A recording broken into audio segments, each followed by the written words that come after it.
नाशिकमधील इंदिरानगर भागातील दारूच्या नशेमध्ये असणाऱ्या युवकाचा हातामध्ये तलवार घेऊन धिंगाणा घालतानाचा व्हिडिओ सीसीटीव्ही कॅमेऱ्यामध्ये कैद।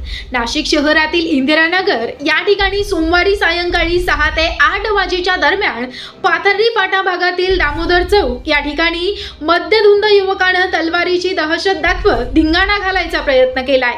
राकेश पाटील यांचे श्री इन्फोटेक सायबर कॅफे आणि झेरॉक्स दुकान या ठिकाणी येऊन तलवारीनं त्या ठिकाणच्या काचा फोडल्या। तसेच जवळ असलेल्या जय मल्हार सलून दुकानामध्ये पण दहशत माजवण्याचा प्रकार त्यानं केला। यावेळी मुक्या प्राण्यांवर सुद्धा तलवार चालवण्याचा प्रयत्न या युवकानं केला। जागरूक नागरिकांनी पोलिसांना कळवलं असता त्या ठिकाणावरून तो युवक फरार झाला असून त्याचा तपास इंदिरानगर पोलीस करत आहेत। S9 टीव्ही प्रतिनिधी योगेश गांगुर्डे, नाशिक।